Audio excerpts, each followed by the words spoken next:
The MOST program is very important because it brings social scientists together with policymakers on the vital issues of our time.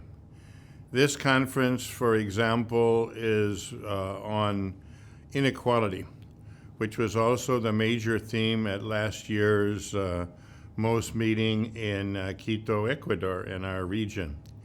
And inequality is the overriding theme, actually, of social relations and politics in 2015. The main reason for this is that the situation with regard to inequality is getting worse instead of better, and has been for some decades now. Some Latin American countries, including Nicaragua, are exceptions. They have been able to reverse this trend and have less inequality year after year. There's a little less poverty, a little less inequality, so the tendency in those societies is positive. We are now looking for ways to accelerate that process so as to overcome extreme poverty completely. In Nicaragua, we have a micro-macro strategy. Micro in the sense that we're dealing with the family economy, the community economies that represent 70% of our workforce, to try to strengthen their production, productivity, value added, and the income of those families, and the economic circulation in the communities of which they form a part. On the other hand, we have a macro strategy for mega projects like the Grand Interoceanic Canal, which is a $50 billion investment, or $2.9 billion in renewable energy, taking us from 25% renewable in 2007 to 51% renewable in 2013, and which will take us to 90% renewable by 2020, and a refinery of $6.7 billion worth of investment. So we're dealing with both the micro family economy and the macro economy, looking to combine them in such a way that extreme poverty is completely overcome and we continue on the march for a more egalitarian society. But as I said before, this is the exception. In Latin America, several countries are doing this, but in the world, the tendency is negative. And the MOST program is playing a very important role in bringing together policymakers and social scientists to analyze the processes and possible solutions.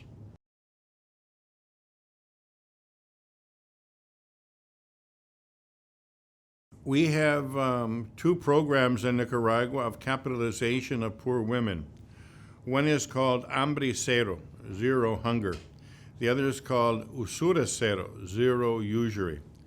The Zero Hunger program takes families that have from 1 to 10 hectares of land, but who are impoverished. And the woman of the family is given on a non-returnable basis. It's a donation, a pregnant cow, a pregnant sow, chickens, seed, fertilizer, and corral materials. So she becomes a producer. She becomes an agricultural producer. This immediately improves the nutrition in the family. That's why it's called Zero Hunger, because they have the milk, they have the eggs, they have the chickens. Then the piglets are born later on. And so they have pork. And so this improves the nutrition of the family in as much as they have access to animal protein that perhaps they didn't have before. It improves the income because the excedence of this production, the woman goes to town and sells them in the local market. So that improves the family's income. And the women report that the relations between men and women, the machismo, they say, hasn't been solved, but they're more respected now that they have their property, they have their income, they're capable of solving their own problems. This is a very popular program. It has about 150,000 families participating, and there's a huge demand of more families who want to participate in this, capitalization of poor rural families. In the urban environment, we have zero usury, which is the usual microfinance scheme in which you have a solidarity circle. All of them are responsible for the loans of everyone else. They get $250 loans. They're good for 6 months, renewable. Some women in zero usury are now in their 7th and 8th loan, improving their small businesses. This is mostly in the urban setting, but not exclusively. The difference is that the microfinance organizations in Nicaragua charge 30 to 35% per annum interest to the women to get the loans, which is the problem with microfinance throughout the world, the high interest rates. But the zero usury program charges 5% per annum. So it's the woman and her family who get the accumulation out of her economic activity and not the microfinance organization. I think these are two outstanding examples in Nicaragua of redistribution through this capitalization. Another, which was massive, was the first day of the new government, the 10th of January 2007. The President, Comandante Daniel Ortega Saavedra, restituted the Nicaraguan people's constitutional rights to free and universal health care and education, which had been denied them by previous neoliberal governments who got into cost recovery. So they were charging for lab tests, they were charging for medicine, they were charging for the requisition materials for operations, and they cut the budgets of the schools but told the school directors that they could now charge. So they started charging also. So the right to free universal health and education was restored. This represented an immense redistribution, as the families no longer had to undergo those expenses which were assumed by the state. This benefiting the poorest of the poor, who were the ones who most suffered from this cost recovery that literally excluded some of their children from education and some of them from medical attention, and some of those with fatal consequences. So this was a major step forward for the poor people of Nicaragua.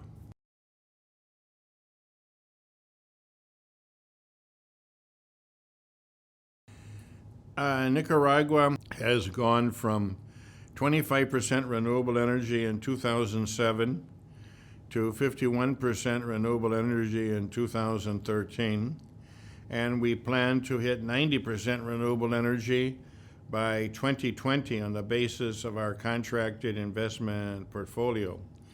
This includes hydroelectric projects, geothermal plants, wind energy, biomass, and solar energy as well.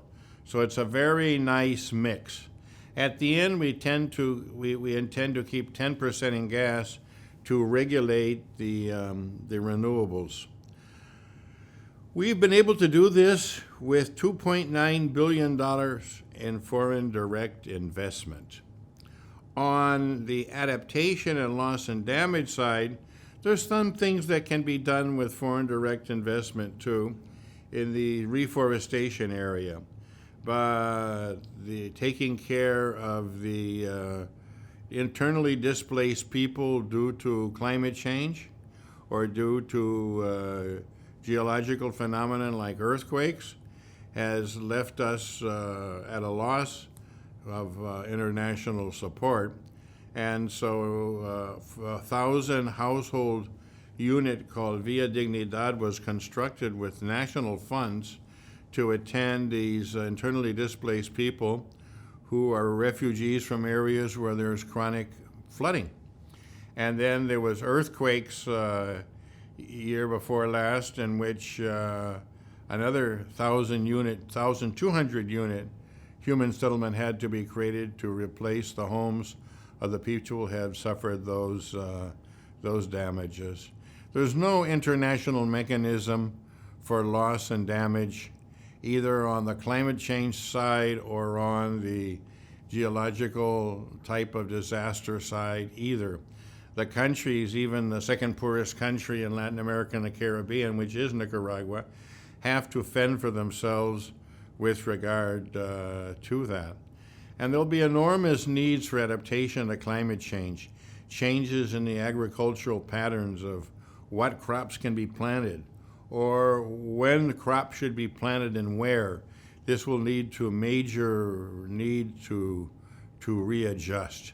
So there's a dramatic need for financing, and the major issue that is emerging out of the climate change negotiations is means of implementation, finance, technology, and capacity building. We're being asked to make commitments with regard to reductions in the emission of greenhouse gases without knowing what finance will be available, what technologies will be available, and what will be the support in terms of finance building. If I, as a minister, were to propose a program in our government for an ambitious goal, and I were to be asked, well, how much is it going to cost? And I would say, well, I really don't know. And where's the money going to come from? Well, we'll see along the way. And do you have the technology? No, but we'll see what we can do about that. And do you have the capacity to do this? Well, we plan to improvise that along the way. We would be laughed out of the cabinet. So why should we be asked to do that at the international level? Make commitments without knowing what the finance, technology, and capacity available is to be. So we think that this is an issue that must be solved. We cannot go on making commitments without knowing what the means of implementation are to be. That is irresponsible, and to have a truly actionable, responsible agreement in Paris this year, we need to have a definition in terms of the means of implementation. Nicaragua has a proposal in this regard, and it's a proposal for the developed countries to contribute 0.5% of their gross national income to climate change every year, beginning in 2020. But to have credibility with regard to those funds appearing, there should be 0.1% in 2016, 2% in 2017, and then so on and so forth until the 0.5% is reached in 2020.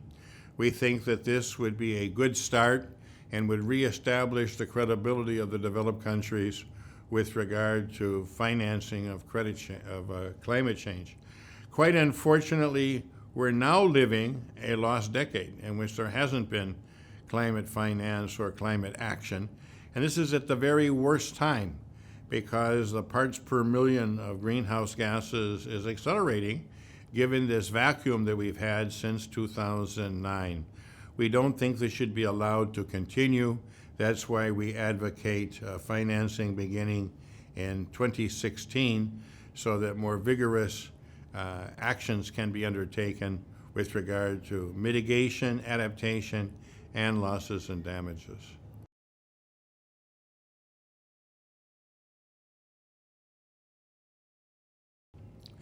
If we look at the root causes of rising inequality, there's no one factor, quite obviously. It's a very complex phenomenon.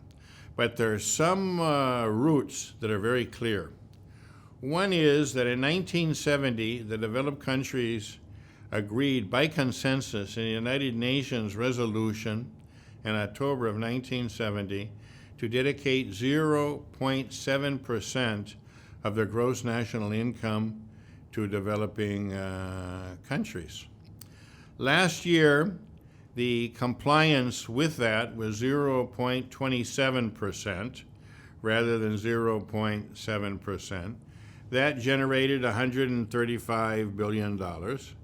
But there were 5 countries led by Norway, Sweden, and then Luxembourg, Denmark, and Great Britain, the United Kingdom of Great Britain and Northern Ireland, that complied with this and had over 0.7.